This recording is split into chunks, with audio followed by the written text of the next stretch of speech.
एक शाम प्राची टीवी पर सीरियल देख रही होती है। तभी उसकी सास वहां आती है।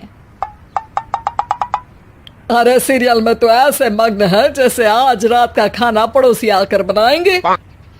मुझे पता ही नहीं था आपने अपने बेटे की शादी पड़ोस में भी की हुई है। हैं? मतलब? मतलब इस घर में सारा काम बहू ही करती है, आप तो सिर्फ खर्राटे मारती हैं। अच्छा जी, फिलहाल तो तुम आराम फरमा रही हो, चलो जाओ, ये मेरे टीवी देखने का समय है। आहा, इसीलिए मुझे भगाया जा रहा है। सॉरी, अब तो बिल्कुल नहीं जाऊंगी। प्राची की इस बात पर दोनों सास बहू के बीच टीवी रिमोट के पीछे बच्चों जैसे छीना झपटी शुरू हो जाती है, जिसके बीच श्लोक भी काम से घर वापस आ जाता है। हाँ, आज मेरी चूहे बिल्ली की जोड़ी किस बात पर झगड़ रही है? अरे तेरे बीवी मुझे टीवी ही नहीं देखने दे रही। अरे तुम्हारी मम्मी मुझे खाना बनाने के लिए फोर्स कर रही है। अरे वाह, ऐसे बेतुके रीजन पर तो बच्चे भी झगड़ा नहीं करते। अरे मुझे कुछ मत बोल, सब इसने ही शुरू किया है। हाँ हाँ, जैसे आप तो बहुत दूध की धूली है ना। अरे बस, दोनों चुप। प्राची जाओ, खाने की तैयारी करो।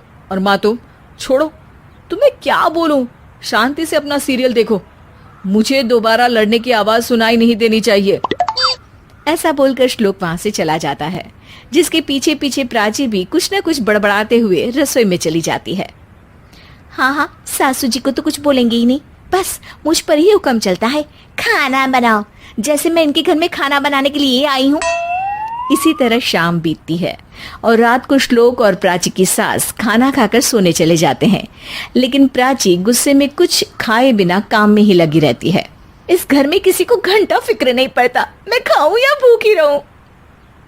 प्राची कुछ देर के लिए रसोई से बाहर जाती है और जैसे ही वापस आती है तो वहां दूध का भरा ग्लास देखकर हैरान रह जाती है। फिक्र पूरी है, बस दिखाना नहीं है।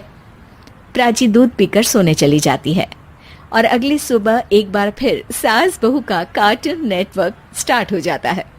ये तुमने ही किया है। अरे अजीब जबरदस्ती है, मैं बोल रही हूँ मैंने कुछ नहीं किया। दोनों ने मिलकर पूरे घर को पागल खाना बनाया हुआ है। यहाँ कोई नॉर्मल इंसान तो रह ही नहीं सकता, इसीलिए अब पड़ोसी क्या रिश्तेदार भी घर आने से कतराते हैं। और सुन बेटे, तू भी चंगा, तेरी माँ भी चंगी, तेरी बीवी भी चंगी, रिश्तेदार। हाँ जी, आपको नहीं पता क्या, गंगाधर ही शक्तिमान है, रिश्तेदार ही। हाँ हाँ, बस समझ गया। कभी जानवरों जैसे लड़ेंगी तो कभी जुगलबंदी करेंगी। भाई मैं आप दोनों के बीच में नहीं फंसना चाहता। सास बहू की इस मन मौजी जोड़ी से परेशान होकर श्लोक अपना सिर खुजलाता वहां से चला जाता है। चलो अब मैं भी कीर्तन में जा रही हूँ। इस पर जैसे ही सास कमरे में अपना पर्स लेने जाती है तो वहां नाश्ते की प्लेट रखी देख मुस्कुराने लगती है और नाश्ता करके घर से बाहर निकलते हुए कुछ पैसे टेबल पर रख जाती है, जिसके कुछ देर बाद सिलेंडर वाला घर आता है। ओ मुरी मैया, मैं सिलेंडर के बारे में तो बिल्कुल भूल ही गई थी। घर खर्च के सारे पैसे भी मम्मी के पास है और श्लोक से बोला तो उल्टा 4 बात सुनाएंगे। प्राची ये सोच ही रही होती है कि अचानक उसका चेहरा चमक उठता है और वो घर में आकर इधर उधर देखने लगती है। तभी उसकी नजर टेबल पर रखे पैसों पर पड़ती है, जिन्हें वो सिलेंडर वाले को दे देती है। ये सब श्लोक देख लेता है। अच्छा बेटे, इतना बड़ा घोटाला, सबके सामने मैं तेरी दुश्मन और पीठ पीछे तेरी मेरी यारी। इस पर श्लोक एक प्लान बनाता है और शाम को सब एक साथ बैठे होने पर बोलने लगता है। माँ, तुम दोनों की बहुत लड़ाई होती है, इसलिए मैं सोच रहा हूँ कि प्राची को उसके घर छोड़ाऊं, इससे वो भी खुश रहेगी और तुम भी। अचानक श्लोक की ये बात सुनकर सास बहू शौक से उसकी तरफ देखती है। अरे ऐसे कैसे घर छोड़ाओगे, मुझे कहीं नहीं जाना।